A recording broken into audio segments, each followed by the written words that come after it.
Welcome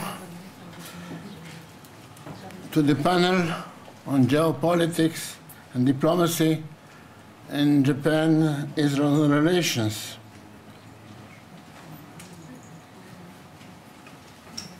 As an introduction, and after listening very carefully to previous comments in the previous panel on geopolitics and diplomacy, allow me to stress some points based on personal experience in Japan and in dealing with Japanese establishment representatives for more than three decades.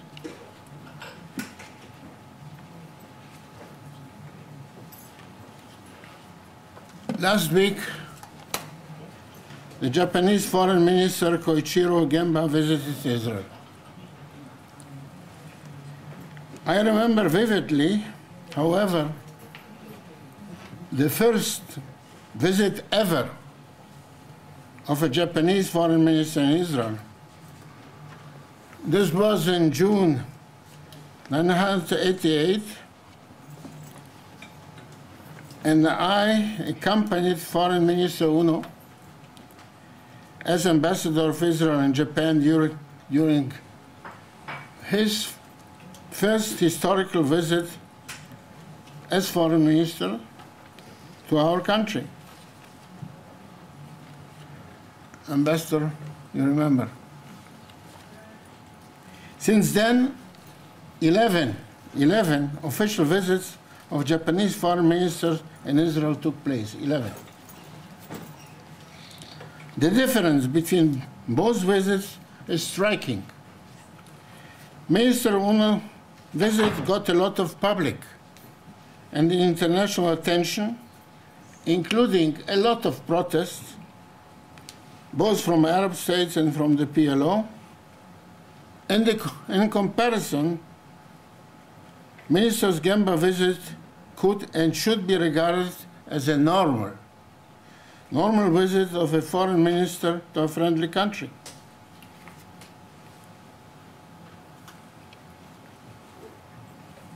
During my term of office in the government, as Israel's special trade representative,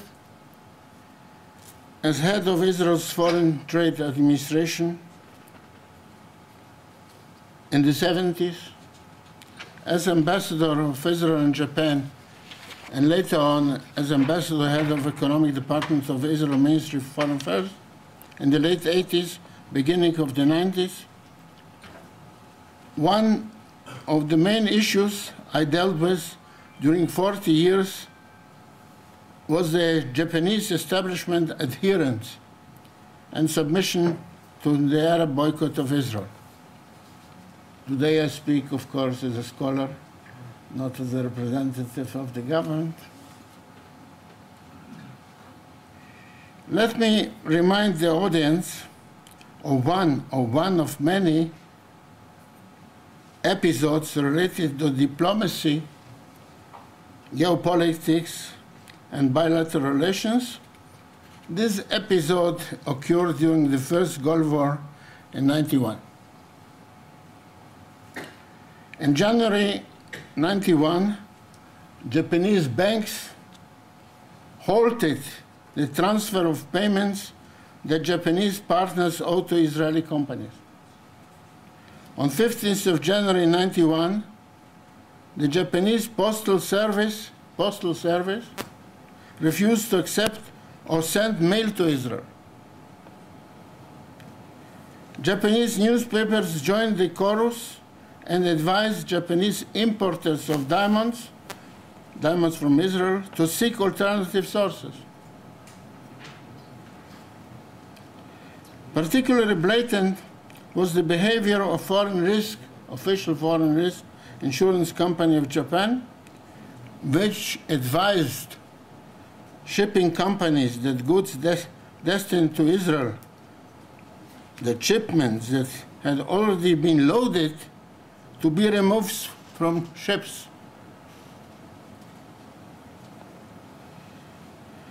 Japan establishment signals to companies seeking advice were full of contradictions, which reflected fears of Japanese vulnerability in face of Japan's dependence on oil.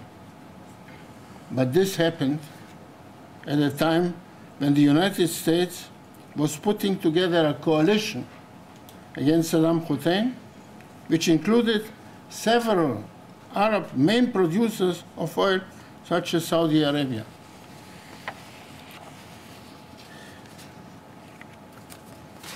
This episode, one of many, in Japanese-Israeli relations occurred during a period in which Israel's policy, even from Japan, the Gaimushu point of view, was irreproachable, as Israel refrained from reacting to Iraqi missile attacks against Israeli civil population. In contrast, Japan's establishment behavior was negative, and its adherence to the boycott of Israel was absolute and did not change until the end of the war. Ultimately, what calmed the situation in the beginning of the 91 were their roundabout solutions found by Israeli banks and companies over the course of time by financing transactions in or with Japan through the branches of American and European banks. We should remember this and other episodes in our bilateral relations and digest that only the combined United States efforts, not only the United States effort, but combined United States effort, jointly with the official cancellation of the indirect boycott of Israel by Saudi Arabia, Kuwait, and the Gulf states in September 91, the opening of the Madrid conference in October 91, brought about the Japanese establishment to reconsider its attitude vis-à-vis Arab boycott of Israel. To complete the picture, the Maghreb countries never applied indirect boycott to Israel.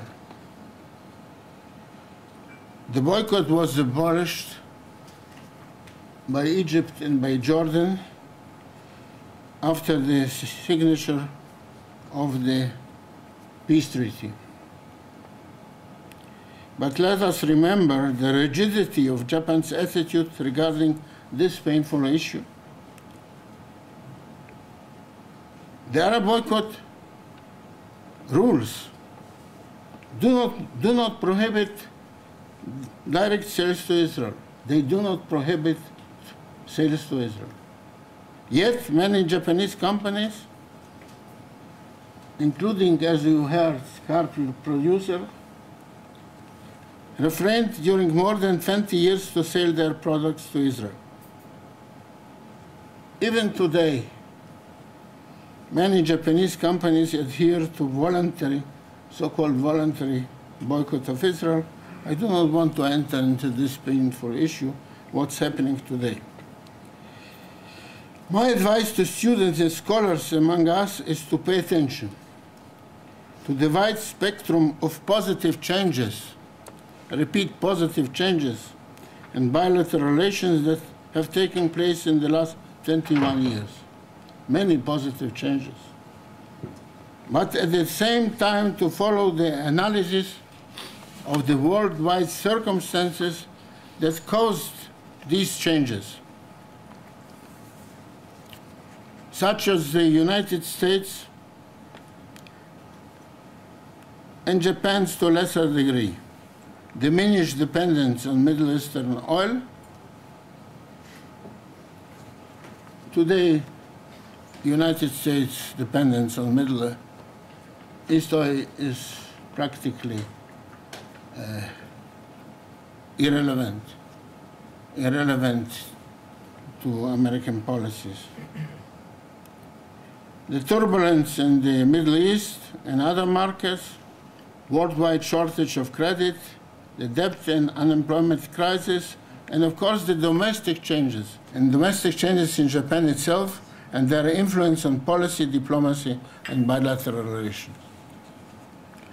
We welcome to our university 4 prominent scholars, every one of them a leading expert in her or his chosen field.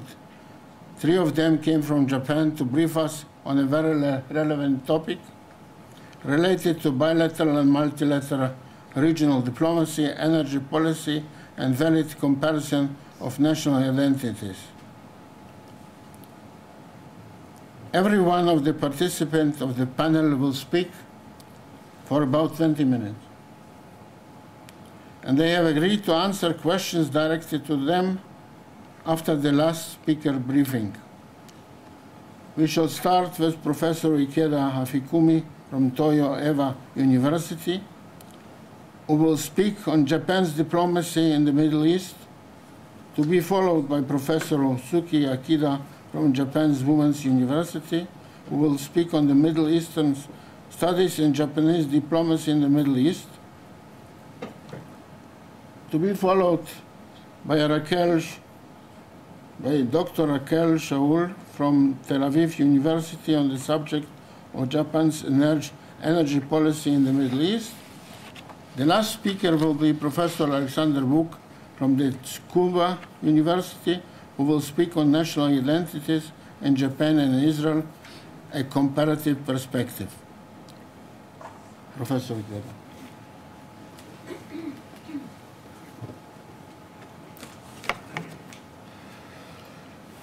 Thank you, Ambassador Cohen.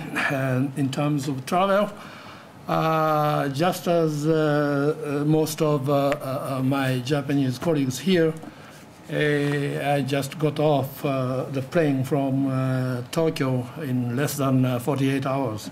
So if I seem unduly absent-minded, you will understand why. I very much appreciate the invitation to be here. Truman Institute was, for me, a refuge, a quiet place to work, phone never rang, I often got a free lunch, and it is a place where I have many friends of long standing. I have met many old members and enjoyed that greatly. So when I was asked to come out for this meeting, I was really happy to do so. To my mind, A, it is a good thing, and B, it is reciprocity for their kindness to me.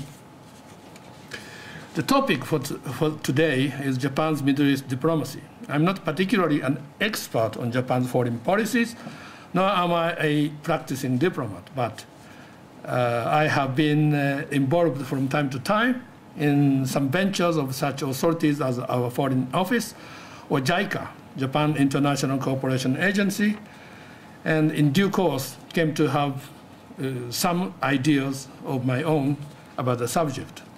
What Japan intended to do in this part of the world, and what were the consequences. Now, this is a hot topic.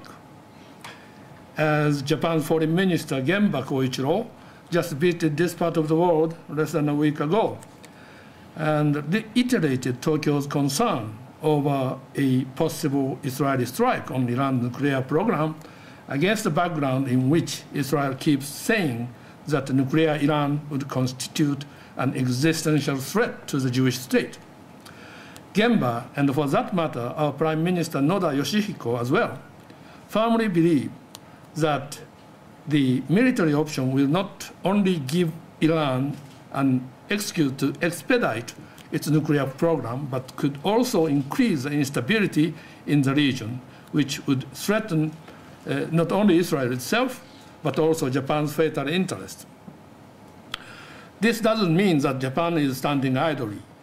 On the contrary, it is very concerned over the Iranian nuclear issue and has been putting unprecedented pressure on Iran together with the international community. And that is why people were so confused and perplexed in the face of former Prime Minister Hatoyama Yukio's visit to Iran in early April, which almost turned out to be a disaster.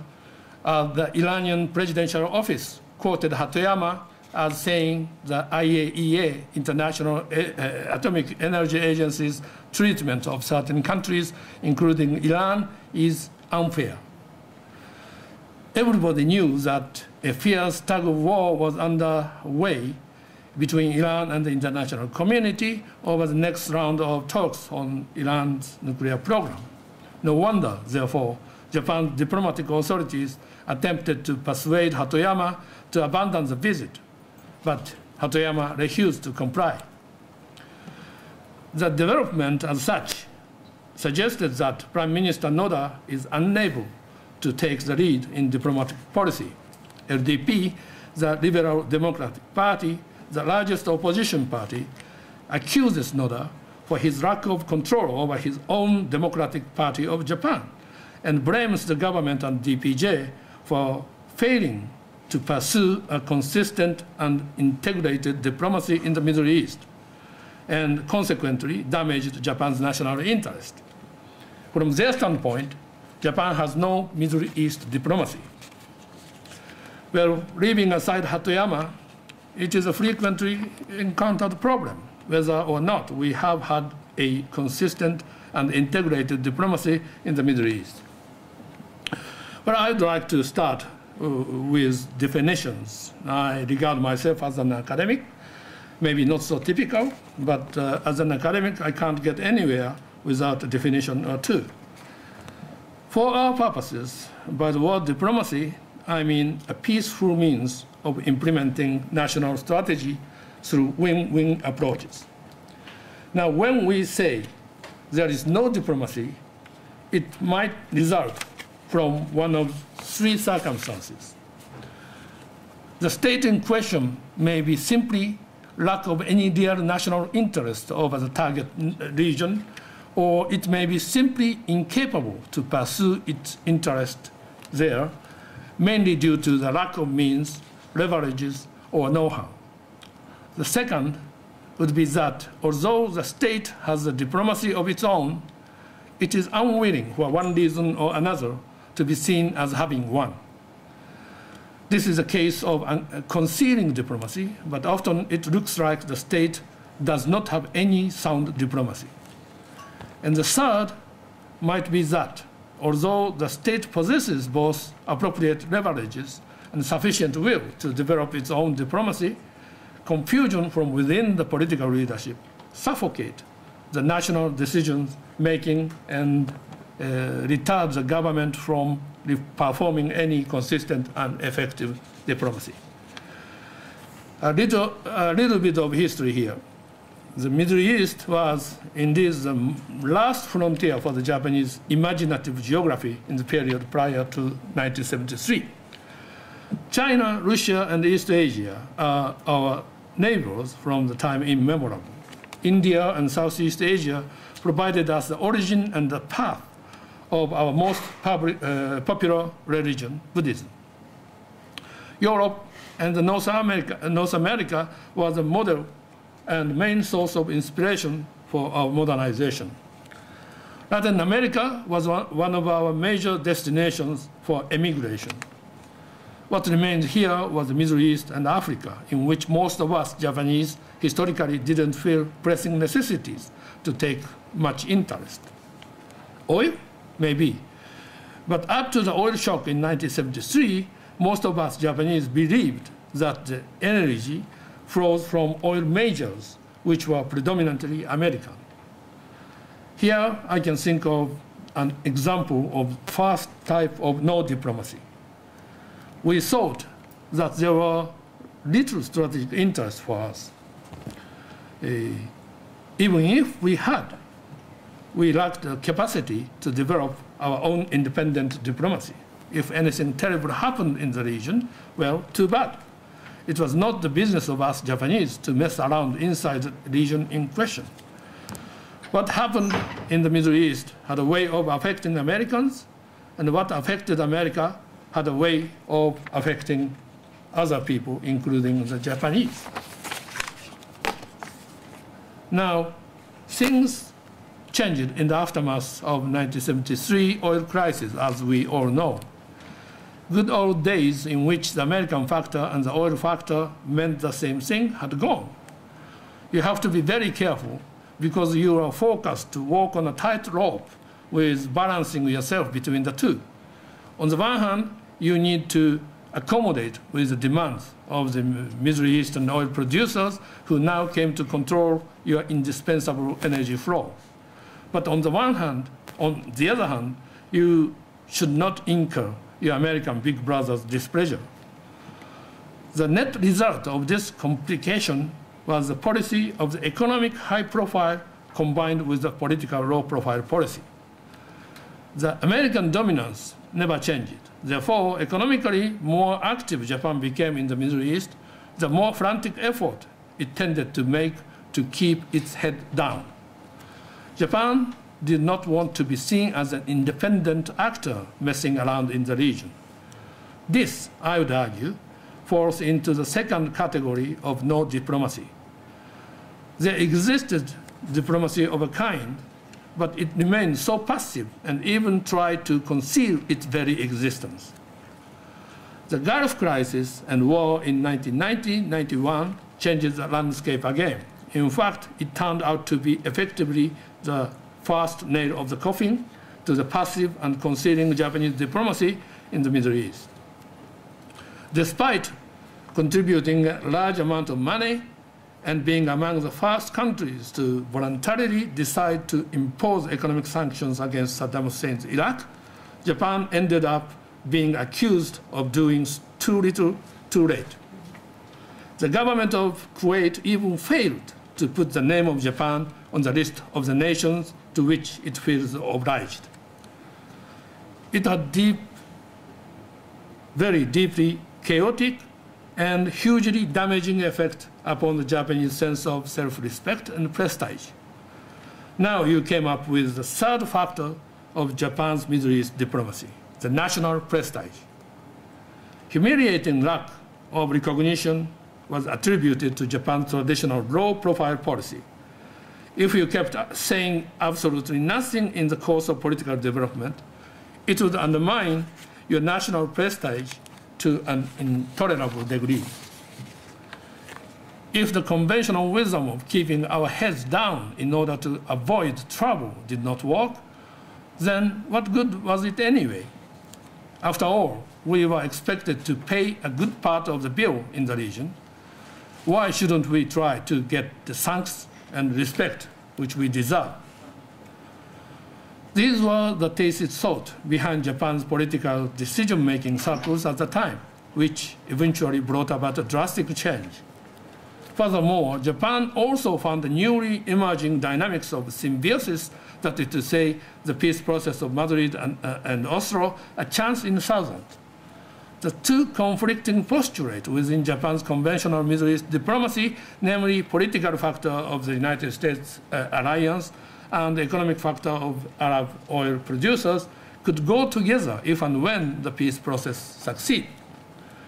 Thus, Japan realized that it had its own strategic stakes to see the successful outcomes of the peace process and start enthusiastically supporting the frameworks of Madrid and Oslo in a fashion to become as visible and as conspicuous as possible. At any rate, such an assertive diplomacy seemed to have paid off by the end of the century, not in a way that the peace accord was reached, but with the fact that Japan was no longer regarded as a free-riding oil gatherer or a passive bystander to the dispute. The transformation of our national image in the region was in itself an achievement. With those newly gained leverage, Japan came to experience another change of tack in the beginning of the 21st century, which led to further acceleration of its assertive style. When the terrible event of 9/11 occurred, Koizumi Junichiro, who took up the premiership of Japan just 5 months before, was quick to express Japan's will to bandwagon with the United States and to fight the war against the terrorism. Suddenly, we saw our warships of MSDF, the Maritime Self-Defense Force, floating amidst of Indian Ocean in order to escort our tankers that were dispatched to refuel other Navy's vessels of the coalition of willing. We also found battalions of our engineer corps of GSDF, Ground Self-Defense Force, building and repairing roads and bridges in the outdoors of some remote district in Iraq. True, even in 1990s, Japan deployed SDF unit in the Middle East, but they are by and large the ad hoc operations and were severely restricted to rear support tasks. All those rather fundamental changes were possible because the Koizumi administration dared to amend the legislations in the face of still largely anti-militarist public. It amended PKO law, Peacekeeping Operation Law. It created anti-terrorism special measures law, Terotoksoho, and gave birth to the law concerning special measures on humanitarian and reconstruction assistance in Iraq Toksoho, in a law. I think it is important to point out that all those changes were not merely the result of external pressure. Koizumi's administration was coincided with emergence and re-emergence of security threat in the Far East. Apart from the ever-dangerous North Korea, DPRK, which kept trying our patience with its own style of brinksmanship, we came to feel increasingly insecure with provocative China, for instance, over the dispute of Senkaku Islands, and the brazen Russia, which kept occupying our northern territories since the Second World War, seemed to be back as a military threat. Even South Korea, which was supposed to be on our side in the face of DPRK's repeated intimidations, was very much upset at us when it came to the issue of Takeshima or Tokuto issue. Those were the starkly depicted strategic circumstances around Japan. Therefore, it was quite natural for Japanese leadership to conceive the situations in Afghanistan and Iraq as an opportunity to reconfirm the alliance with the United States and the extension of their military umbrella.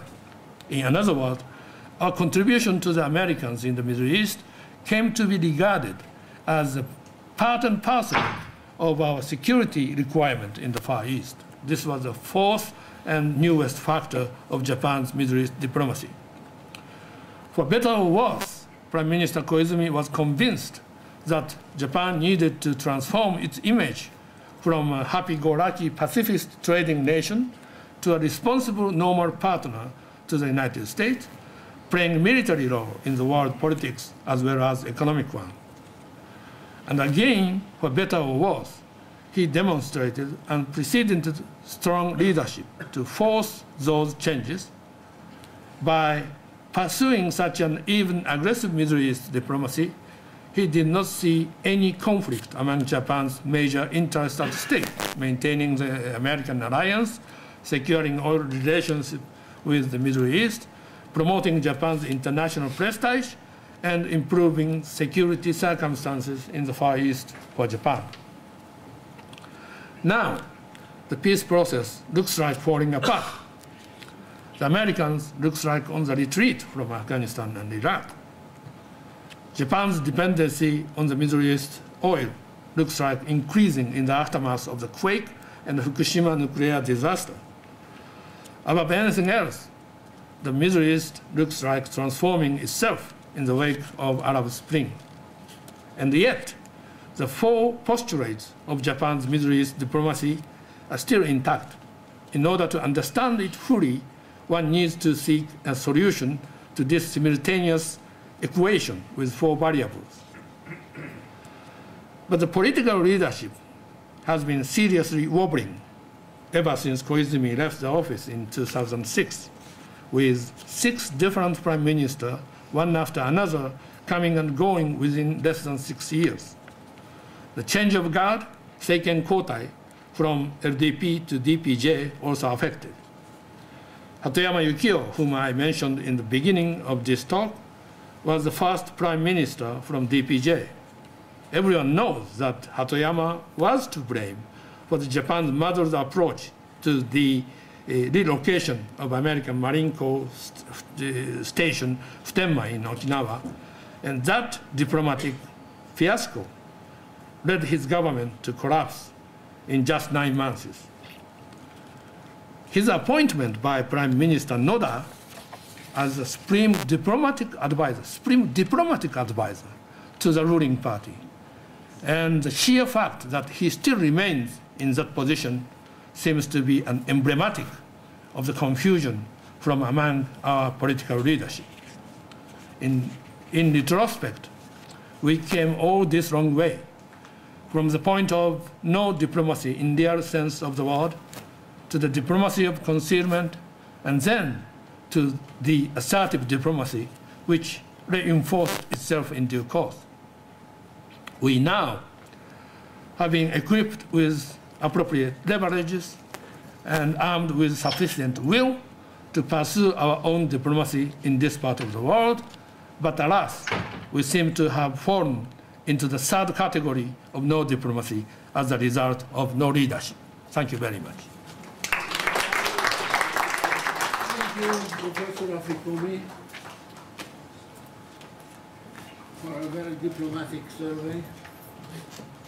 And now we will proceed with Professor Usuki Akira from Japan's Women's University, who will speak on Middle Eastern studies and Japanese diplomacy in the Middle East.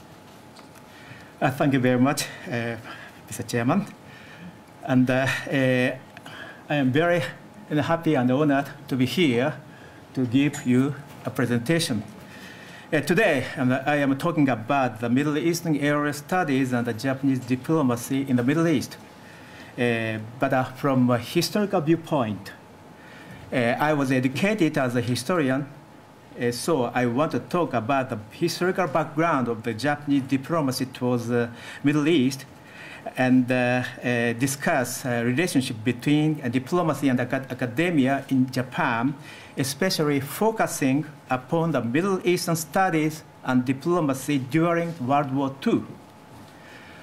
Nowadays, it is no doubt that Japan heavily depends upon the Middle Eastern oil, but Japan has not been involved in the political affairs in the Middle East diplomatically. It is often indicated by many critics that there has been a vast disparity between Japan's heavy dependence on the Middle East, especially on oil in the area, the low level of Japan's involvement in the Middle East.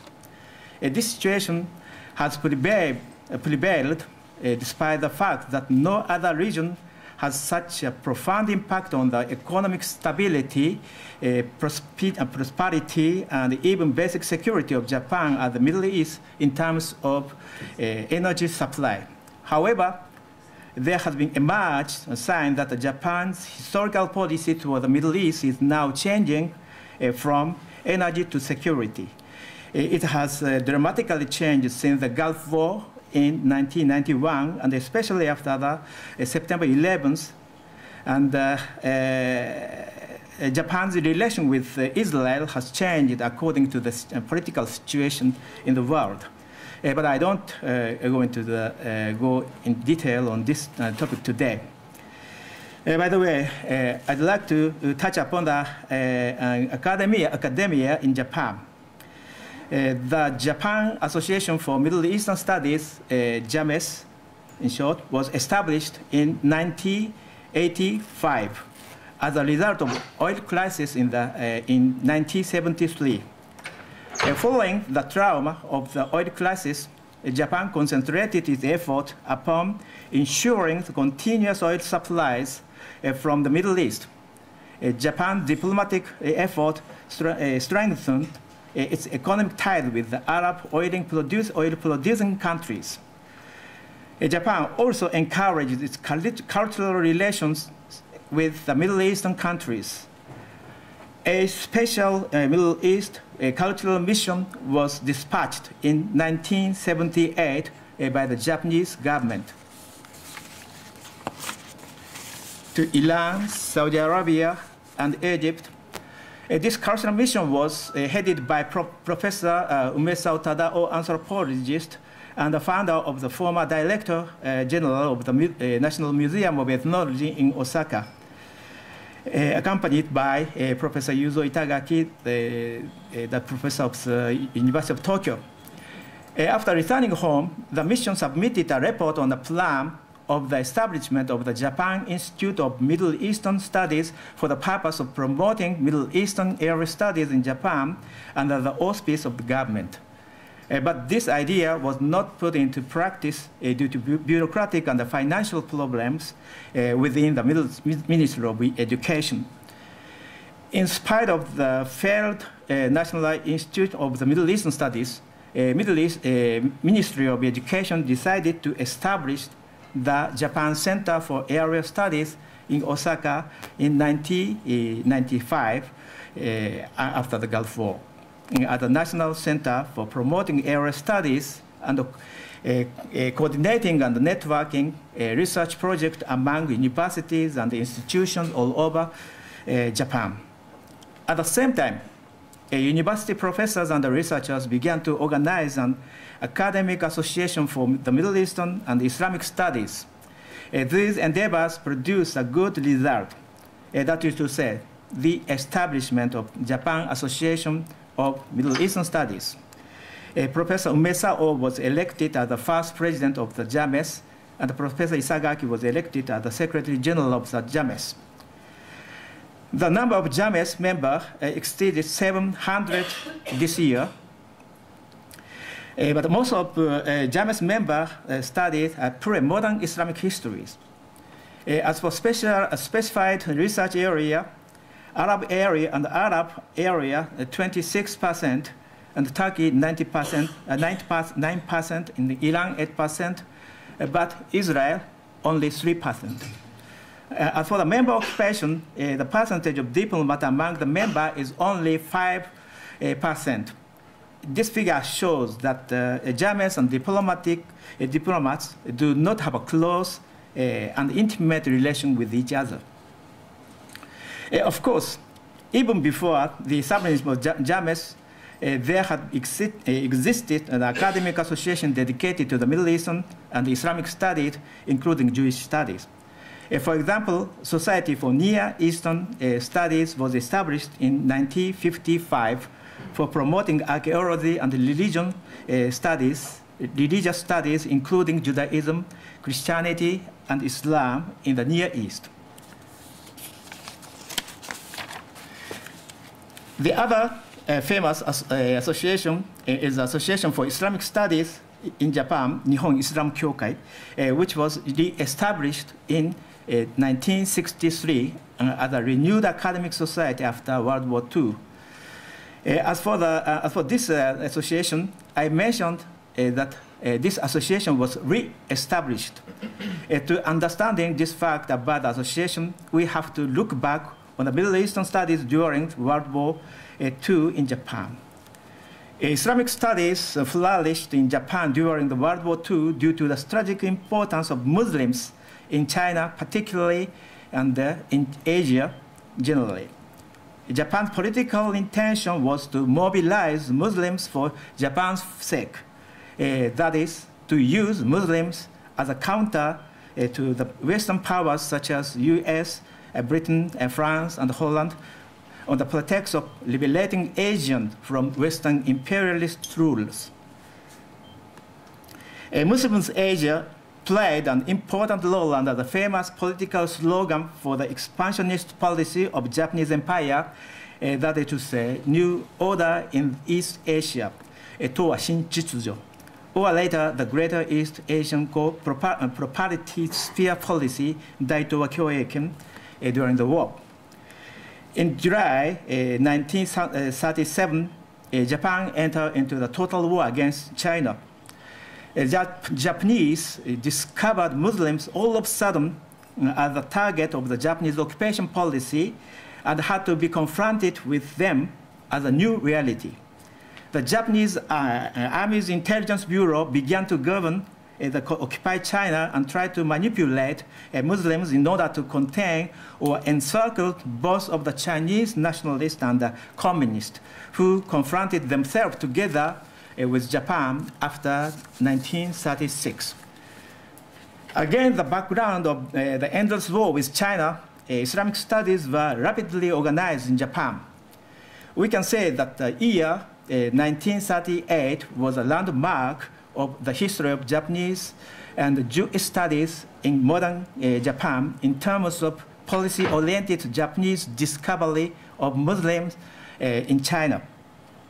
First of all, I have to point out the important fact that a Committee for Islamic and Jewish Affairs, Kaikyo Oyobi Yudaya Mondai Iinkai, was formed in April 1938 as a governmental body under the auspice of Ministry of Foreign Affairs in order to formulate the Japanese occupation policy towards Muslims and Jews in Manchuria, China proper, Inner and Outer Mongolia, and even Central Asia against the Soviet Union. The committee was comprised not only of Director General of the bureaus, such as East Asian Bureau, Asian Bureau, and the American Bureau from the Ministry of Foreign Affairs, but also of the section chief of the Army Ministry, the Navy Ministry, and the Army and the Navy General Staffs. The aim of the committee is not only to investigate the political, economic, and the cultural situation of the diplomatic to about 300 million Asian Muslims, but also to cope with any accident or contingencies in the Asian areas, particularly if and when a worldwide war was to break out. Why were terms Islamic and Jewish placed side by side in the committee's name? Most of scholars have discussed Muslims and Jews separately or independently in the analysis of the two groups in the wartime Japan, though Japanese policymakers consider the two as connected to each other in their mind. As for the attitude of the Japanese Ministry of Foreign Affairs to Islam, it is worth mentioning that the research division of the MOFA began to publish a journal, Islamic Affairs, Kaikyo Jijo, in May 1938, in order to support activity of the committee. Secondly, the second big mosque was inaugurated in Tokyo in May 1938, after the first Kobe Mosque was established in 1935. Many politicians and Muslims living in Japan attended the opening ceremony of Tokyo Mosque. The opening ceremony was a historical pageant in the Japanese history of Islam.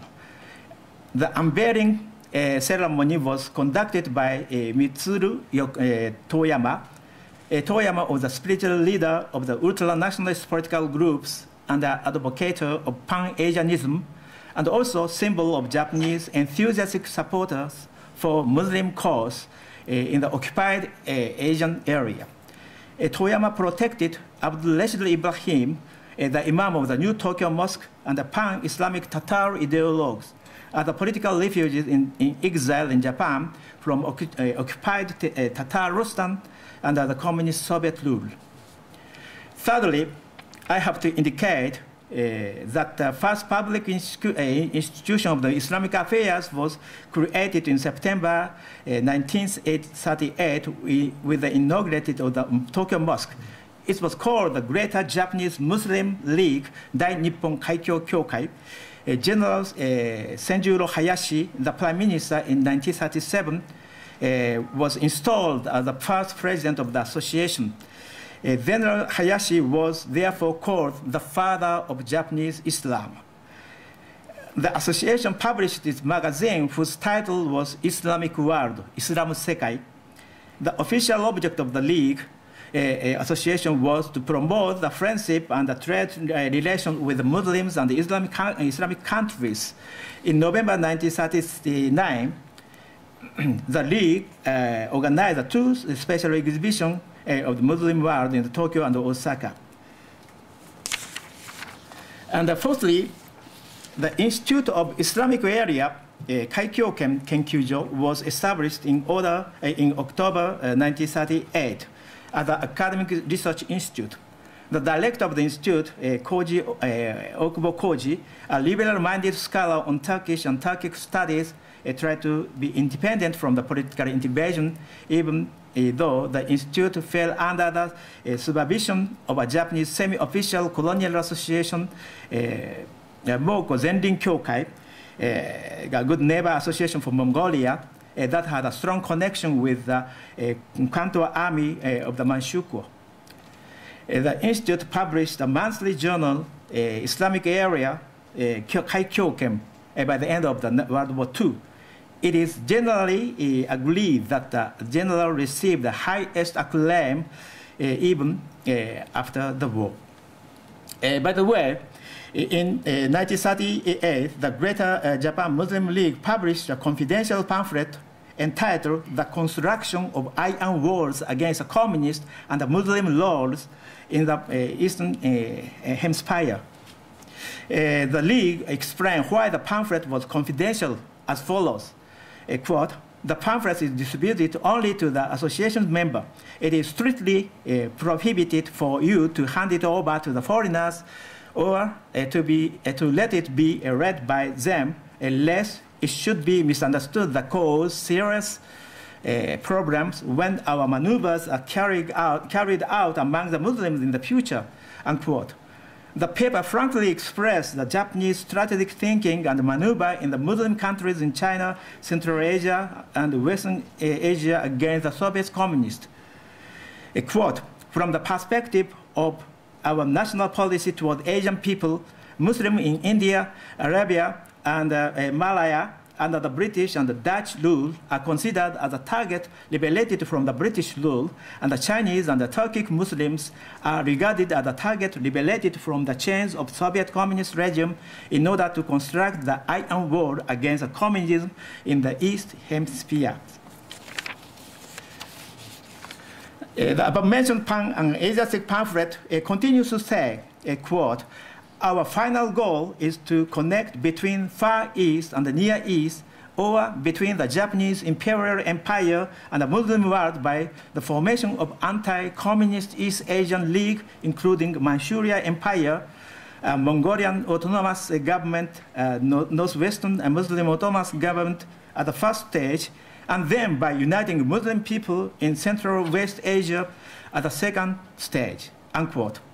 This illusionary plan for uniting both Turkestan and Western Asia as a defense line against the Communist Soviet was, though not adopted officially, but shared by many influential Japanese policymakers and intellectuals when Prime Minister Fumimaro Konoe proclaimed in November 1938 his idea of new order in the East Asia, this propaganda was followed by the empty slogan, Hakko Ichiu, or the world under one roof, under the official doctrine of the Greater East Asian conspiracy spheres. The prominent among the advocates is Okawa Shume, a famous right-wing or ultra-nationalist national socialist thinker, and at the same time, he is known for the prominent scholar of Islamic studies and Japanese history. Okawa was the president of the East Asian Economic Research Bureau of South Manchuria Railway Company. After the war, most of the above-mentioned research institutions, like Institute of Islamic Area, East Asian Economic Research Bureau, and South Manchuria Railway Company, and East Asian Research Institute was closed due to the imperialistic activities before the World War II. Some scholars have to continue their Islamic studies without any organization after the war. The other researchers abandoned their Islamic studies because they bore guilty for the collaboration with the war along with the military government. Islamic studies in Japan has been disintegrated all of a sudden except a few researchers. Islamic studies and Middle Eastern studies could recover and reach the same level as that of the pre-war period after the 1980s, according to Professor Itagaki. Since the late 1980s, after the end of Cold War, Japan has followed a new approach toward the Middle East. Japan's relations, especially with the oil-rich Arab Gulf states, have moved from the unilateral dependency to be a more balanced mutual dependency relationship. Only in the 1990s, with the development of multi-channels linked to the Arab-Israeli peace process, Japan has assumed a formal role in the negotiation designed to ensure regional stability along with the U.S.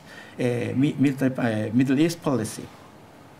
As for academia in Japan, the peace process go forward after the signing of the Oslo Accord in 1993. Younger generations of Middle Eastern studies have begun to be involved to the Palestinian-Israel question from the more balanced attitude towards the both sides by using both Arabic and Hebrew and at the same time.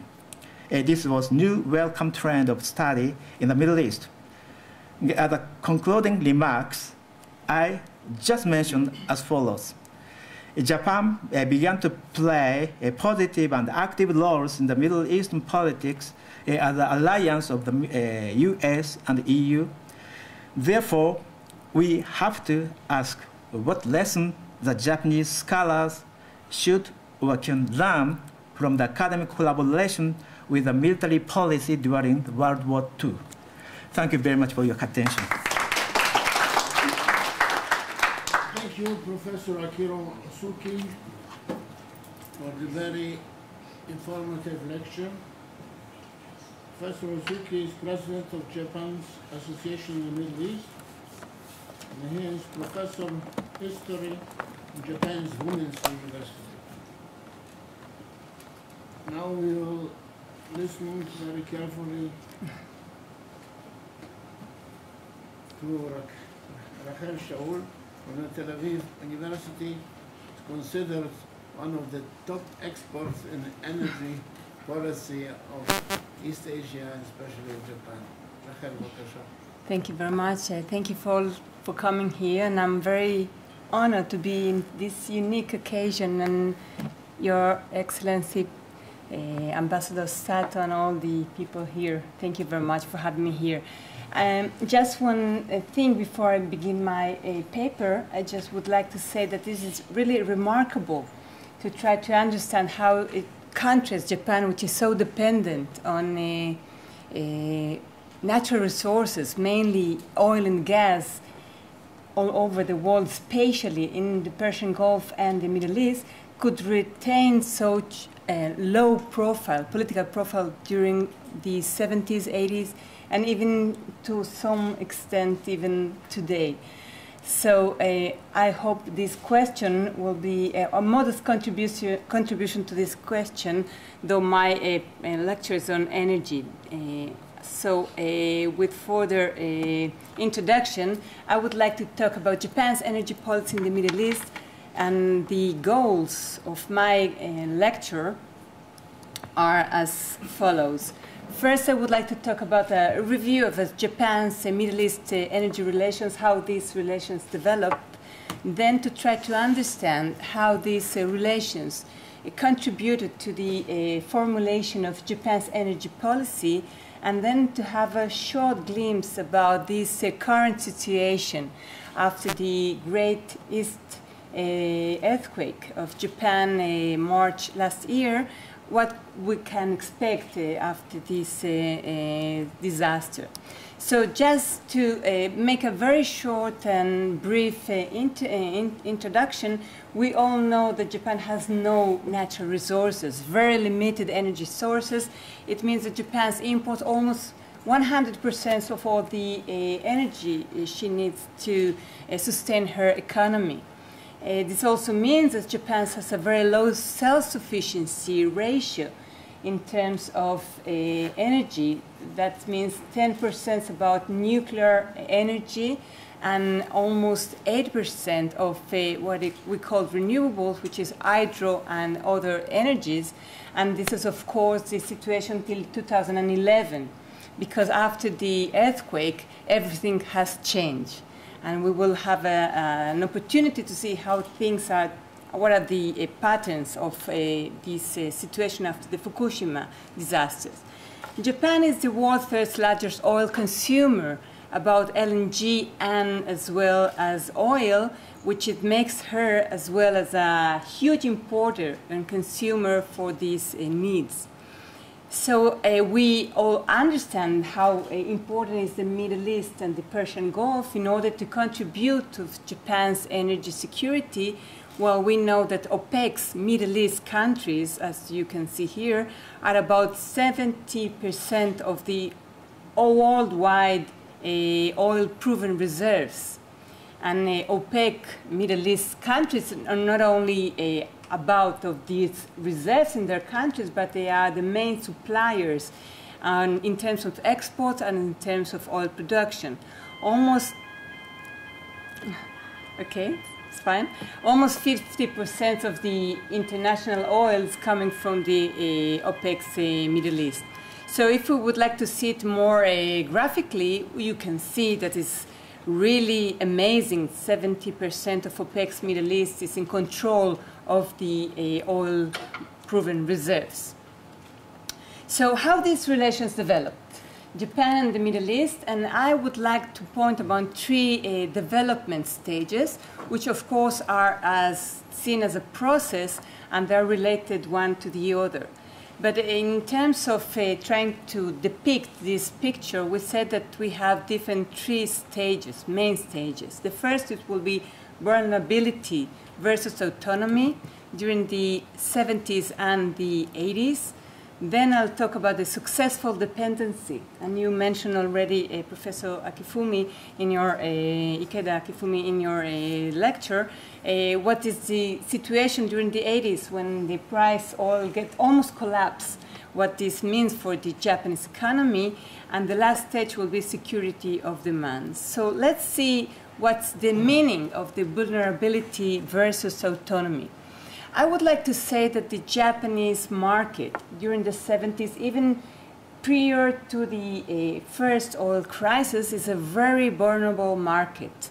This means that Japan's economy and energy lacks energy efficiency, no significant stockpiling for in emergency times, and of course no energy diversification, which is mean that the Japanese economy and energy was based on oil, mainly oil.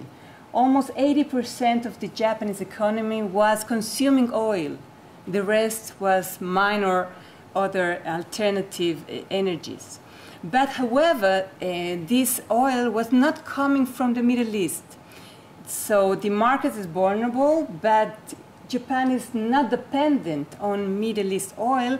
Of course, it is origin in the Middle East, but it is supplied by the majors. The majors, the oil international companies, mainly, American, ExxonMobil and others. So there was no even one day of shortage of oil for Japan, first oil crisis and then for the second one. So Japan can sustain its, אפשר לסגור את האור פה, שנראה? You can see here in this graph, I worked very hard for that, so if you can enjoy to see it. לא. דווקא. Okay, well, not so good, but anyhow, I mean, what we can see here, you can see my point finger. This is the red part. It means that all oil supplies by the majors. Only in 1982 we can see that this is an equal import supply by the Arab oil countries or Arab oil producing countries and Iran and the majors. So Japan is really non-dependent on the Middle East in terms of oil supply. The second stage, as I call it the successful dependency, it has turned into an interesting period because of the fact that almost 80% of the total oil imports for Japan is coming from the Middle East. So now we can see the real actors in play, which are the countries themselves. But on the other hand, we have a remarkable reduction of energy vulnerability of the Japanese market and economy. So diversification of energy sources. We're not talking anymore about 80% of oil as a major energy source for the Japanese economy, but rather around 50% of oil. There are also increased energy conservation and efficiency and a robust oil stockpiling. The Japanese economy can sustain business as usual for more than almost one year, half a year of economic sustainability, almost 200 days in 2000. And though Japan was dependent on Middle East oil supply, we can see that its vulnerability was eased by the Arab oil shock. And what I mean by the Arab oil shock is a concept which was said by Professor Eliyahu Kanofsky from Bar-Ilan University at the time of the 90s. And he said a very simple phrase. He said, the Arabs cannot drink their own oil. And by saying the Arab oil shock, it means that the international market, the international oil market at the 80s was glued by oil. So prices were down, almost collapsed. And then countries such as Iraq, Iran, which were also in war at that time, and Saudi Arabia as a main supplier of oil to the international market, whose revenues are almost exclusive on oil exports, need to continue this trend of sailing oil. Countries cannot diminish their expenses because of domestic political constraints, political oppositions within these countries, so they need to continue to sell oil, and prices are very much attached to demand. So in these terms, we of course would say that Japan was a successful dependency, could manage to relieve this dependency on Persian Gulf oil. So again, you cannot see very well, but what I'm trying to show here is that the red part here, which is oil, was during the 70s the primary energy consumption of Japan, while during the 90s and the 2000s it was so much reduced by all the things I already mentioned.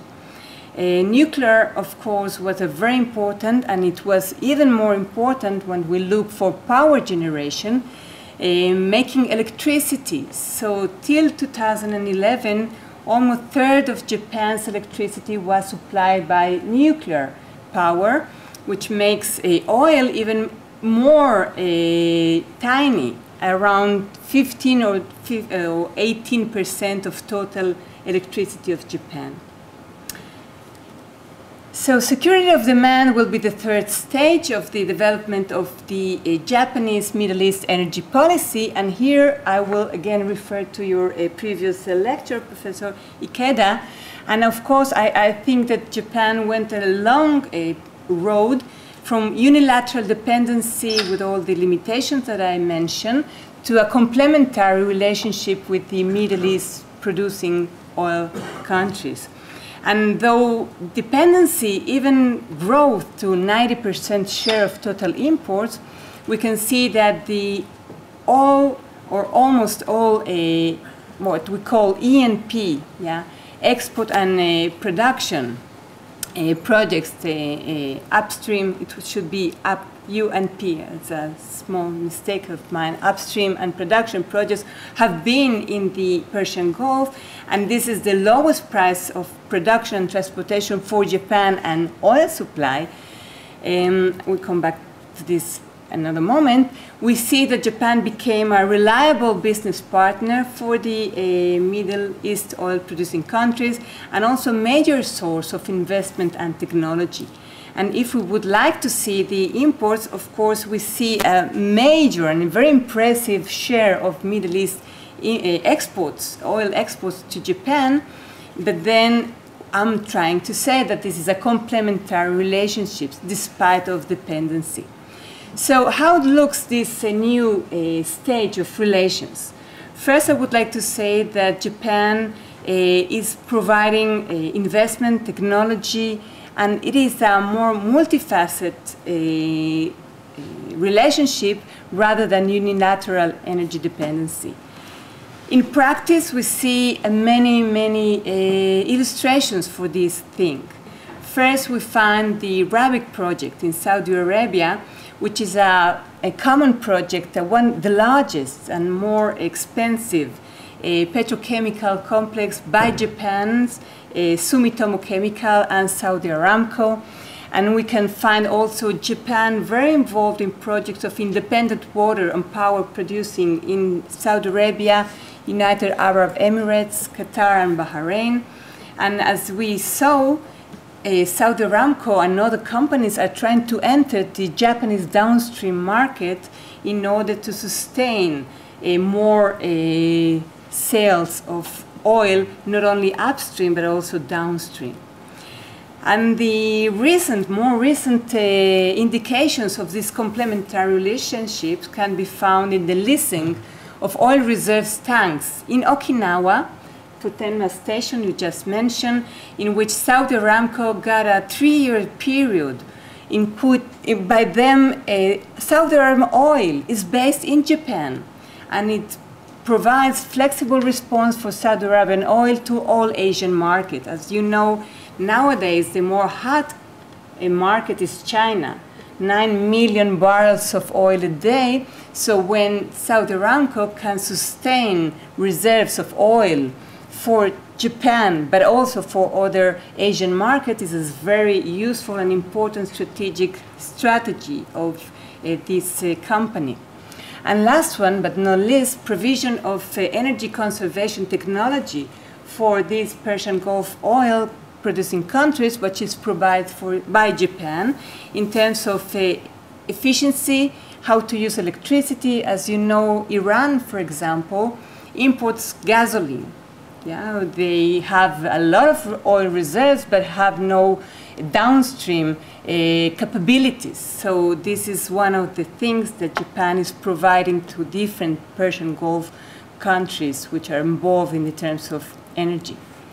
And in the last part of my presentation, I would like to have a short glimpse on how energy relations between Japan and the Middle East change because of the Great East Japan earthquake. And we would like and have to know this terrible situation which makes Japan an impossible situation in terms of economy and energy since last Saturday, when the last nuclear reactor was shut down, saying about 54 reactors of nuclear power were out of picture nowadays, and this coming summer will be a very crucial one in terms of Japan's policy, energy policy, how to manage. So far, the Advisory Committee for Natural Resources, as you can see here, who started to deal with the energy policy of Japan after this disaster, has no policy determined yet.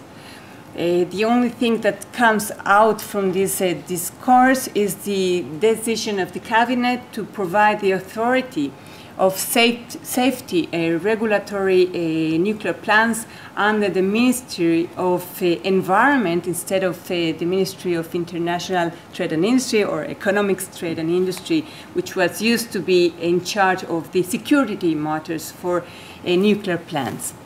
So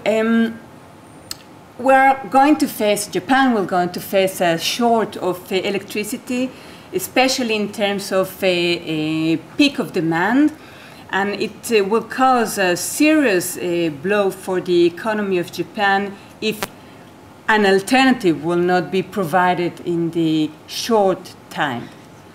Consequently, we're saying this very practically speaking, fossil fuel requirement for Japan has to be increased. And the increase will be almost 50%. I mean, oil and natural gas, liquefied natural gas, has to be increased to Japan.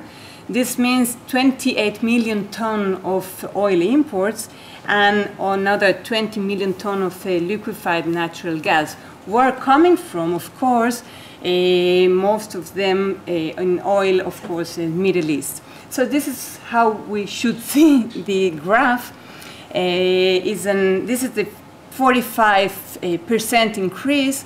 Most of them we can see in LNG and oil. So my preliminary conclusions: there's no perfect energy which can replace nuclear energy. It's necessary to diversify energy sources and promote technological development based on safety. The energy shift from nuclear energy to what we call regular energy sources is needed, but it will take a lot of time, 30 years. So Japan cannot stay for this long period. What will be the more convenient bridge of energy to supply the shortfall of the nuclear? What are the criteria for choosing a new alternative, new strategy? Stable supply, economic affordability in terms of cost, currency, of course, is one of them. Environmental compatibility, emissions to the environment, efficiency. And who's for? It's for the industry, for the transportation, for the residential or commercial. Oil is the superb energy. It's all common knowledge, but it's unreliable in terms of price and supply stability. You just mentioned the Arab Spring, and many instability in major oil suppliers makes very concerning for Japan how to proceed. Coal production is high in terms of cost. I mean, in terms of production is high, in terms of price is low, but it's a terrible eminent of CO2 for the environment, so Japan cannot afford to come back to the 70s or 80s strategy. And the technology of what we call clean coal is not yet an option. Renewable, Hatoyama-san, I'm finishing in 2 minutes. Hatoyama-san told and Kan about 30% of Japan's energy portfolio on renewable. It cannot be done because of the density of the renewable is very low, so it could be only a complementary energy. So what we left is natural gas, which is going more and more into the stage and is friendly environmental among all these fossil fuels. So for conclusion, okay, Middle East-Japan energy relations, we see that oil and LNG's increase of supply emphasize once again the importance of the Middle East countries for Japan. However, LNG suppliers are not in the Middle East, not so much, only 24%, which the majority are coming from Malaysia, Indonesia, Australia, and Brunei. However, the price of LNG is linked to crude oil prices. So in this regard, Middle East still remain a very important position for the Japanese energy policy strategy to be set down in the coming summer. I just mentioned here a renewal of maybe energy diplomacy, last visit of the foreign minister of Japan, Genba-san. And my final conclusion, I would say two things. First, the final determinant of Japan's energy policy is by no means economy. In view of the high power density, which is nuclear power reactors, in contrast to any other energy, Japan cannot get away from nuclear reactors. We will be seeing, in my opinion, in the coming weeks, maybe 1 month, Fukui reactors will start to begin to reopen, and then it will be maybe a dominoes opening of some of the nuclear reactors. And in terms of Japan-Middle East energy relations, I would say that this is a short period of transition. It is quite likely that the energy relationship will retain security demand characteristics as we have been seeing this from the from the beginning of the 2000s. Thank you very much. Thank you, Raquel. very informative analysis of Japan's energy policy.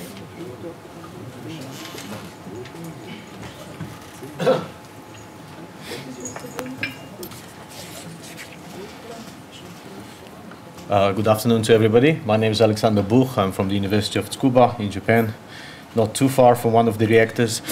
I'd like to thank, first of all the organizers, particularly Nissim and Shalmit, for inviting me to this conference, and all the participants at this panel. I would like to apologize. And today, I usually apologize. I think it's a Japanese custom to apologize. But today I have two apologies to make. So the first apology is that my initial abstract and my initial purpose for this panel was to compare Zionism and what I call, not only myself, Japanism. And I think it's something I'm working on right now. In academic terms, I think it's fascinating, especially from the perspectives of, the West and the East in national identity construction. We can take probably Edward Said as a starting point for that. But to make my presentation more in line with the panel, I will focus only on Japan national identity and foreign policy, and I will immediately explain exactly what I will try to say here. So this is my first apology. I promise to those of you interested in my work on Zionism and Japanism, but I will finish it, and hopefully it will get published somewhere. But today I'll focus solely on Japan. My second apology is that I'm quite a nervous speaker, but at the same time I'm too lazy to prepare proper notes or PowerPoint. So please bear with me for the next 20 or so minutes as I will try to outline my argument. Now, I'm coming from the discipline of international relations, and particularly from a constructivist school, which looks at the non-material ideational factors in international relations. And I think that the question that emerges from the presentations today, but also from the previous panel that we had next door, and other more broad explorations into Japanese post-war foreign policy, is why has Japan foreign policy been so dominantly economic? Why the mercantile interests, economic interests, have dominated Japan's foreign policy in the Middle East, but also in the broad region in the post-war era? And this particularly, if we think about Japan's economic prowess, its military capabilities, which, I'm not an expert on military affairs, but from what I read from various think tanks like Jane Sentinel and Stratford, Japan's military is considered one of the best, one of the properly most well-equipped, and having one of the best capabilities in the region, in East Asia. And especially, and this was mentioned by one of the previous speakers, Japan's pre-1945 wide-ranging interest in the Middle East, but also in other parts of the world. So the answer to this question given by constructivists, but not only constructivists, is that Japan has consciously adopted merchant nation identity in post-1945, and it basically, its foreign policies and national interests have been shaped by this identity. Here I'm not trying to contradict this argument, but what I'm trying to argue is that, first of all, there have been attempts, and I will examine 3 attempts, to create a new ideational or cultural basis for Japan's foreign policy in the post-war years, and that these attempts have failed. They failed for reasons, for a couple of reasons. One of them can be related to structural factors. By structural factors, I mean, first of all, that Japan's, the archive or the vocabulary or the notion of Japan national identity, which actually emerged together with its imperial identity, which is also quite a fascinating issue, during the late 19th century, early 20th century, was shaped by the hierarchical nature of the ideational structures of that time.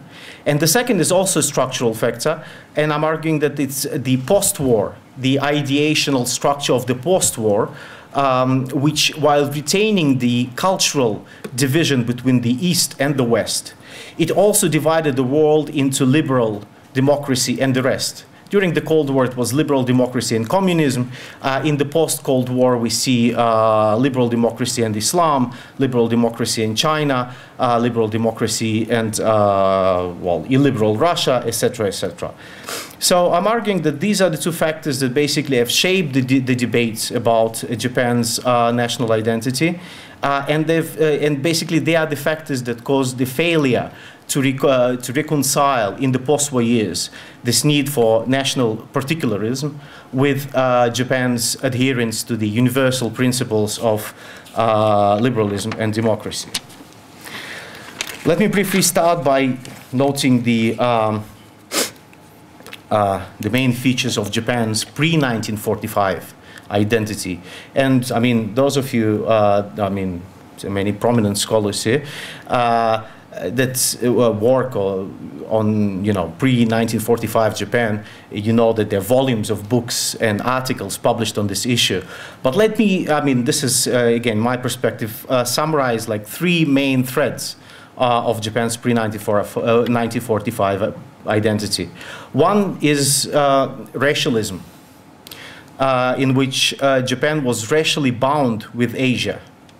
Japan was racially bound with Asia, and Asia was seen as different, as opposed to the West, and race was seen as one of the main factors in this. The second is national uniqueness. Japan has a unique national spirit, which again traced to its culture, its geography, its language, etc., etc. And the third is what I call revolutionary modernism. Japan is a young fusion of East and the West, as fully modernized leader of Asia, which leads Asia in a struggle of liberation against the West. So basically, I'm arguing that these three features were the main defining threads of Japan's pre-1945 national identity. And of course, culture, Japan's culture was a basis. I mean, various perceptions, various debates about culture were the basis of all of these threads. Japan's culture was narrated in different ways, but it served as a basis for all of these threads, which of course they contained many contradictions. I mean, I think probably Oguma Eiji's book is the most concise and interesting work that examines the various contradictions in those discourses. But in the context of Japan's opposition to the West, all these threads, they coexisted in some kind of comfortable symbiosis. Now, in 1945, Japan is defeated, and immediately after the defeat, the debates on Japan's culture, they go 180 degrees. They go to a different direction, and Japan's culture is seen as the cause of Japan's ultranationalism. Japan's culture is negated. Any positive value. I mean, Maruyama Masao was probably the leading scholar and, well, public figure that led this debate, but you can also see this kind of notions appearing in speeches of politicians. Culture is associated solely with Western values, with liberalism and democracy. Japan regains its independence in 1952, and again, I mean, Japan's economy starts to pick up. And in mid-1950s, we see a first attempt to establish a new cultural basis for Japan's Japan's diplomacy, for Japan's position in the world. And this is, well, it has manifested itself in different ways. One of them has been to look in Japan as a bridge between the East and the West, or Japan as a hybrid culture. And it has appeared in speeches. I think Shigemitsu made this reference to Japan as a bridge between the East and the West during Japan's accession to the United Nations. But most elaborately, what does it mean? Japan's a hybrid culture. Japan as the East and the West, as a bridge between the East and the West, was described by Kato Shuichi, extremely influential, well, doctor turned public critic, cultural critic, and he wrote a book which has been extremely influential in the 1950s, called Japan's Hybrid Culture: A Little Hope for Japan. And here in this book, he actually attempts to rescue Japan's culture from its internal inferiority vis-à-vis the West, and create an autonomous place for it. So he argues that Japan is unique. Again, Japan is a bridge between the East and the West, and Japan combines elements from both the East and the West. But what are these elements, and what is the essence of Japanese culture in Kato's work? The essence of Japanese culture is Western values. So what he does in his attempt to destabilize this Western monopoly on culture, basically he locates the values, the Western values of democracy, human rights, etc., in universal humanism, not in the West, in the Western culture, but in universal humanism. And he argues that Japan is a representative of these values in Asia. So we have a symbiosis of Asian space, which is completely void of any cultural or any normative values, with Western values. So Japan is basically a Western nation which is located in the East. I mean, I think it's quite ironic because in his attempt to rescue Japan from this, from the cultural inferiority, actually Kato Shuichi, he embraces the Western discourse about, you know, universalism and the universal nature of, you know, democracy and human rights. But basically, he just tries to argue that Japan is representing these values in Asia.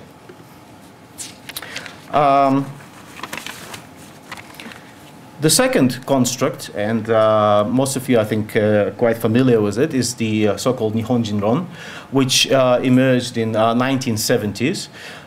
It's emerged, actually, I mean, quite often people argue that it's, you know, especially critics, they look at it as a Japanese discourse, as purely Japanese, but actually it's emerged on both sides of the Pacific, in Japan and the United States. And this is very much an attempt to argue for Japan's national uniqueness as an explanation for Japan's economic miracle. The literature is very diverse, and there are quite a lot of critical works. All of you are pretty sure familiar with those works, and the works that, you know, argue Japan's national uniqueness. In this case, Japan's is always juxtaposed with the West. And it's based on such dichotomy as, you know, Japan, for example, is emotional, the West is rational, Japan is peaceful, West is jingoistic, Japan is hierarchical or is orderly, West is anarchical, etc., etc.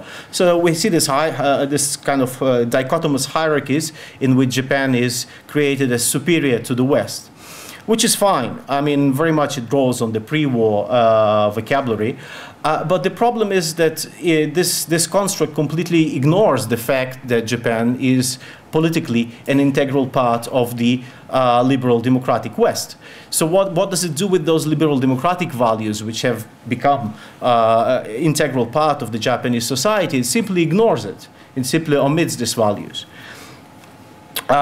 So this is the second attempt. The third one that I'm looking at is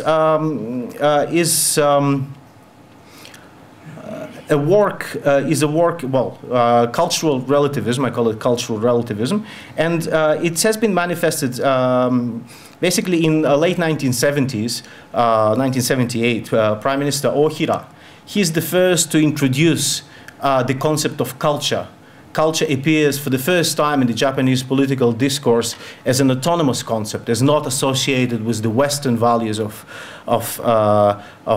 democracy and liberalism. And he attempts to reintroduce, he calls it the age of culture, the future of Japan is the age of culture. He establishes a number of study groups.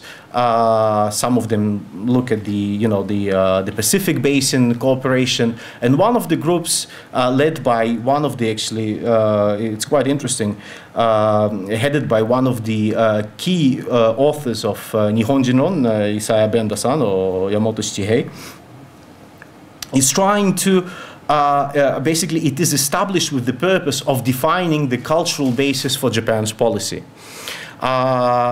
And it's called also the Age of Culture. The group is called the Age of Culture. The report is called the Age of Culture, and it's a fascinating document.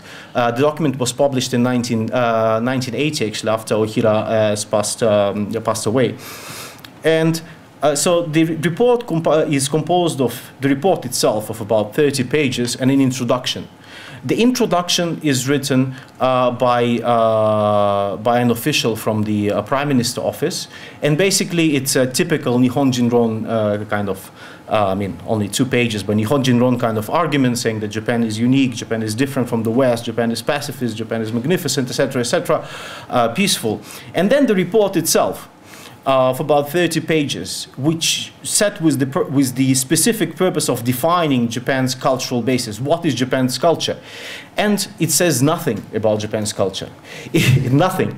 And it's amazing. And why is that? Because well, I guess there are probably quite a few, reasons for this.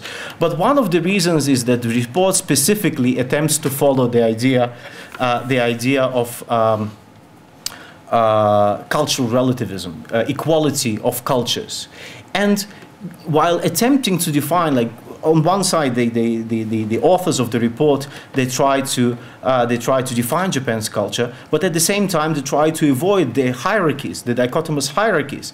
And in this attempt, they fail, basically. They fail to establish the basis for Japan's culture because they lack the vocabulary, they lack the the cognitive archive, as we call it sometimes, to establish this the basis for Japanese culture, which would not be based on hierarchical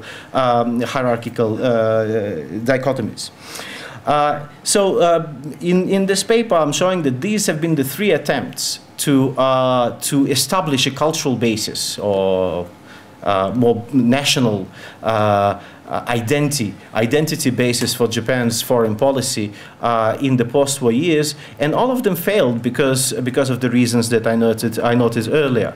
Now, all of this, I would say the 2 constructs, the hybrid culture and the Nihon Jinron, they do manifest themselves in certain Japanese policies. I guess Japanese immigration policy is very much, not explicitly, but implicitly is based on Nihon Jinron.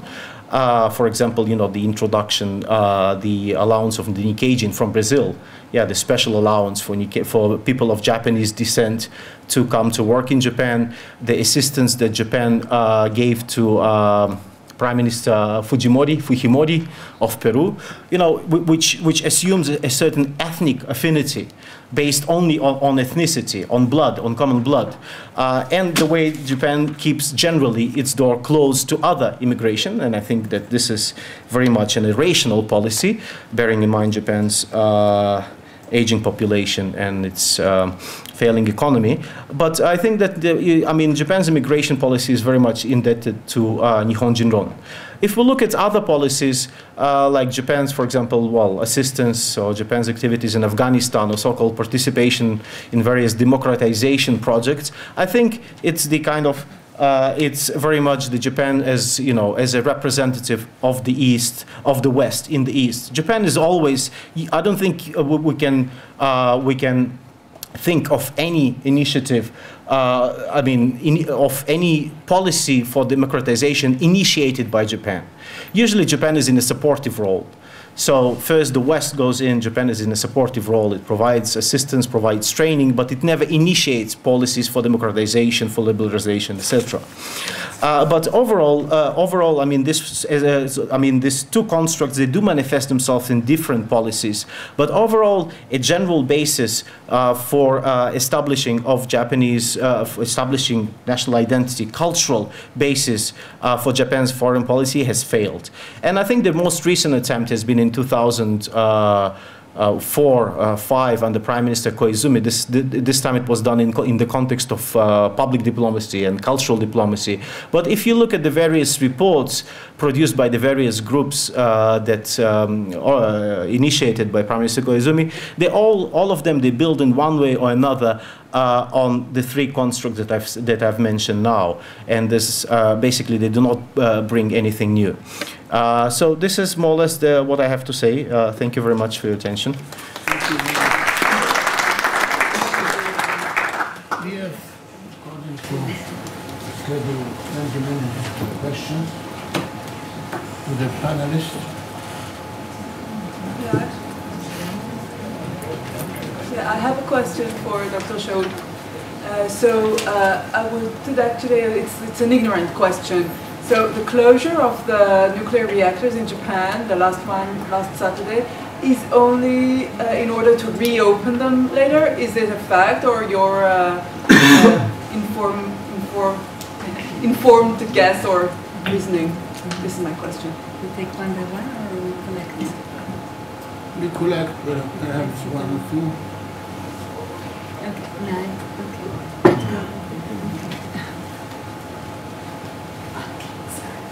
Thank you, Miki, for your question. Actually, it's a real debate in Japan. I mean, I was not my intention saying that Japan is closing a nuclear reactor because of a kind of, phase, and then will reopen just like this. But it's a very complex situation.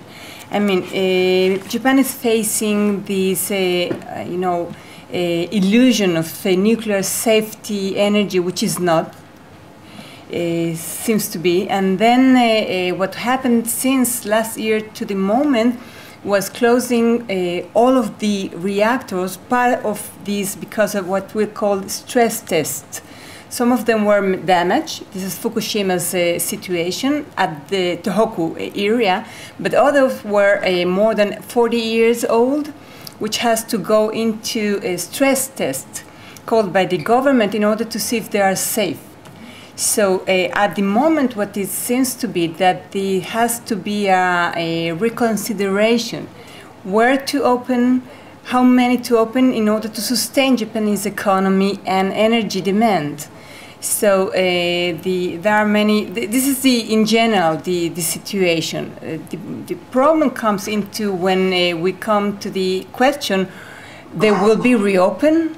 How many of them, and who is in charge of the authority in order to say, okay, this plant will be reopened and this will not.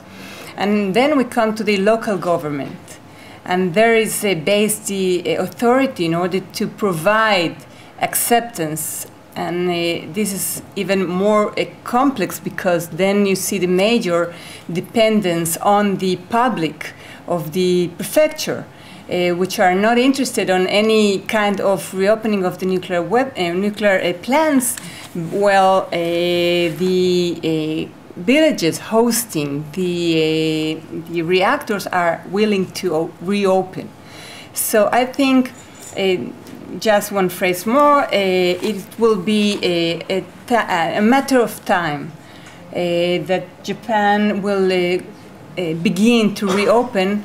What will be the political price, how many will be reopened, and how Japan can manage an economy and sustainability without nuclear energy, there are very big questions. But I wanted to just provide a short glimpse how it impacts Japan's Middle East energy relations. So, yeah. Long answer. For Professor, a question about the scholars studying the Middle East in Japan. This is not a trick question, but it may be difficult. In the wake of 9/11, have there been any informal political talks, not in the formal sense, among the scholars in regard to what is seen as a sort of conflict or a point of tension between the so-called West and Islam?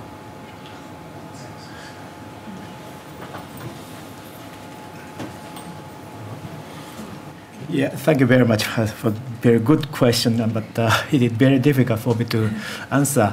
And to tell the truth, I was involved in the discussion or debate on the terrorism, and I was asked to talk about why Muslims attacked America, and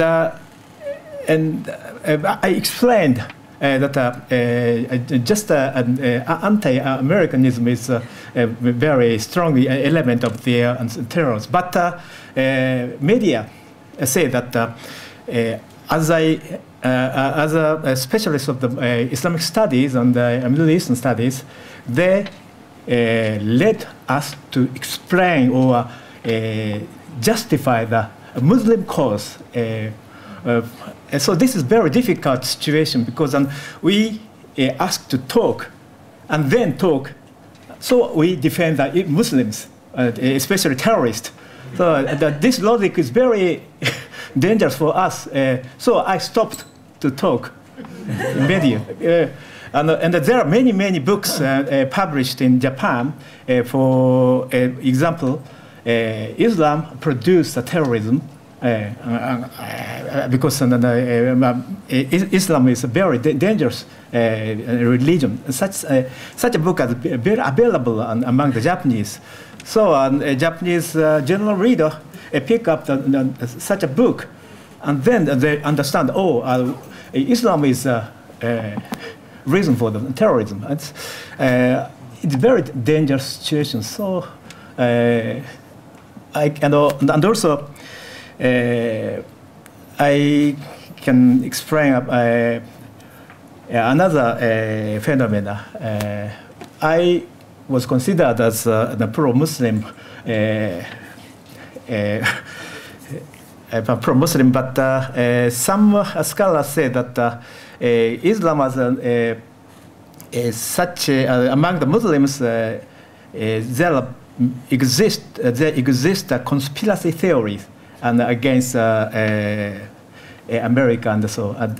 For example, that terrorist attack was manipulated by the Jews in America. This is very prevailing among the Japanese, and even now there are many CDs and DVDs produced by the foreigners and to show the Jews produced such a conspiracy. So this is very, and also we have to discuss and combining Muslims and the Jews, and then also and the anti-Semitism and also Islamophobia in the Europe and America and also in Japan. Thank you.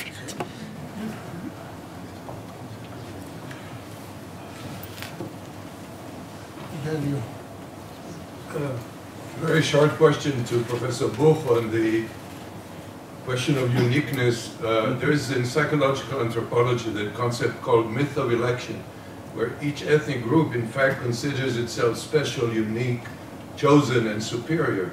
So my question to you is the Israeli or Jewish case on the one hand and the Japanese case, aren't they special cases of this phenomenon?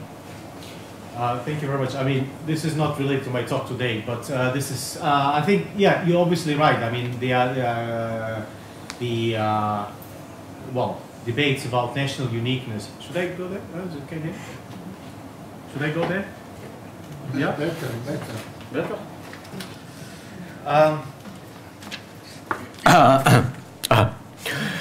Yes, you're absolutely right. There's of course the American myth of the city on the hill, and there's the Russian the Russian Ruskaya idea. So there are many myths of national uniqueness, and I guess the different comparisons are possible.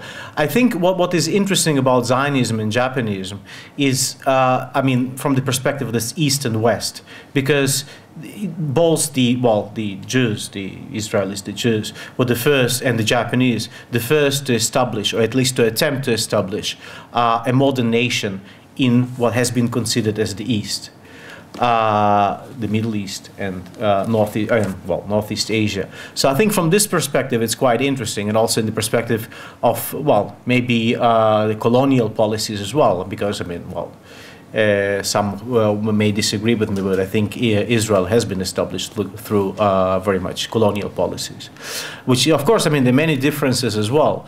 But I think, again, I do not have the exact apparatus which I will be using in this comparison. But I think this notion that establishing the first nations that established, modern nations within the Eastern, in the Eastern context, and as both nations that have been seen as others by the West as well, both the Jews and the Japanese. I think there are a couple of interesting parallels that allow us to make some kind of comparisons and maybe draw some lessons. Hope I answered your question. Usuki from University. I wish to ask two questions to different people, but first to Raquel, because Miki asked the same kind of question.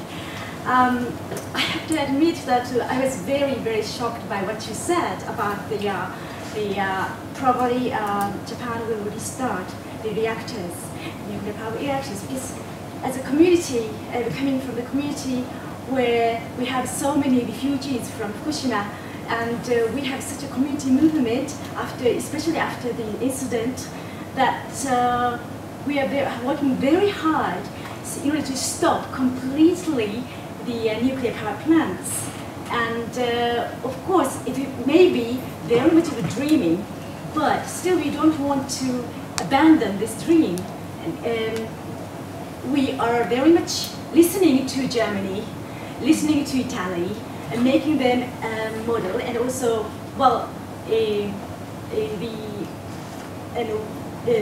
research institutes for the alternate power resource, energy resource, has been very much developing these days. And after this Prime Minister announced the reopening of the Fukui nuclear power plant, but still, it's still pending because of the local, especially Hashimoto, this very powerful mayor of Osaka's resistance. And so I wonder whether we are really doomed or not. If Japan has gone through such a disaster last year, and we have experienced, and the summer, of course, and also winter, we have saved the energy so much, and then it worked out that we didn't have to be dependent. And we're, so much of the, probably the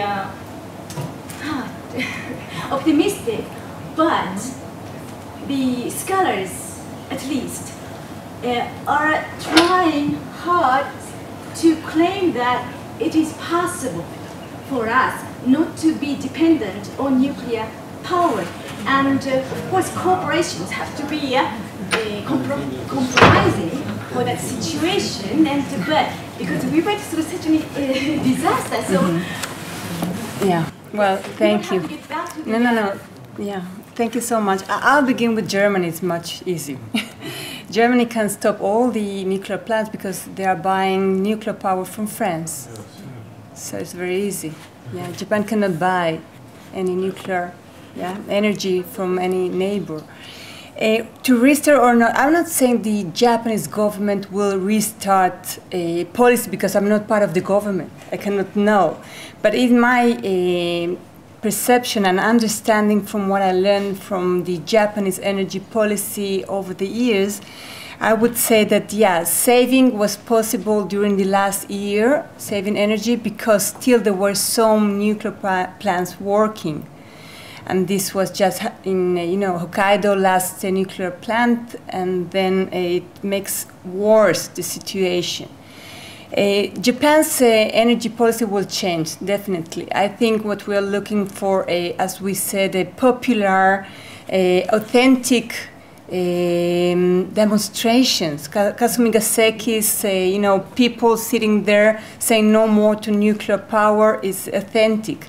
And the Japanese government has to take it into account. But it will take time.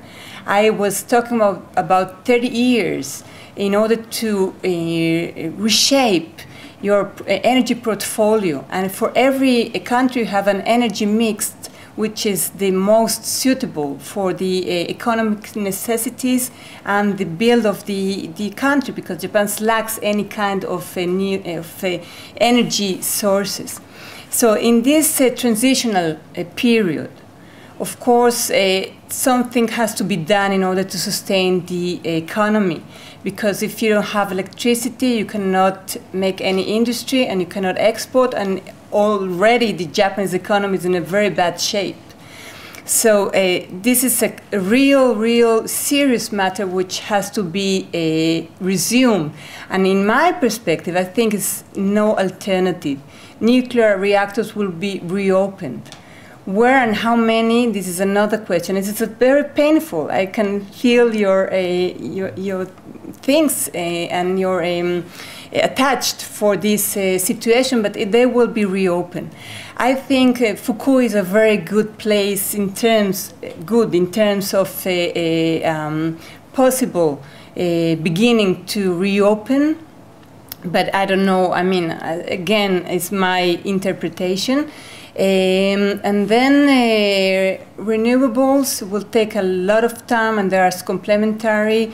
And fossil fuels, coal is very painful for the environment, and oil and natural gas. Natural gas is the mega celeb of Japan Energy's nowadays situation.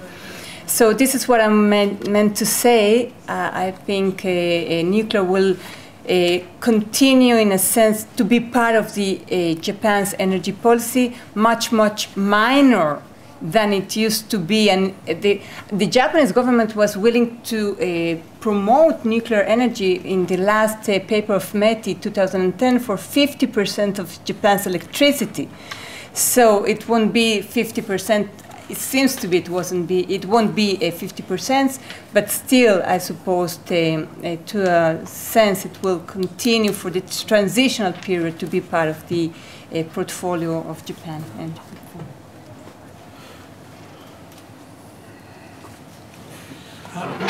Well, again, in the name of the panel, we would like to thank the organizers, Nissim, Sharmit, for a very job, very well done. We had only a small contribution to your lectures. Germany closed all reactors, but they are very happy that France maintains all the reactors, and France can supply electricity to Germany. Now, what we witnessed in a very interesting element is that Korea and China are building reactors one after the other, with numbers exceeding the number of the reactors of Japan. We had 4 very informative, well-structured, and most of all relevant lectures to the theme of our panel, Geopolitics and Diplomacy. We would like again to welcome the President during all the lectures of the Ambassador of Japan, Mr. Hideo Sato. And we value very much your contribution, your efforts, and sharing with us your knowledge. And thank you very much.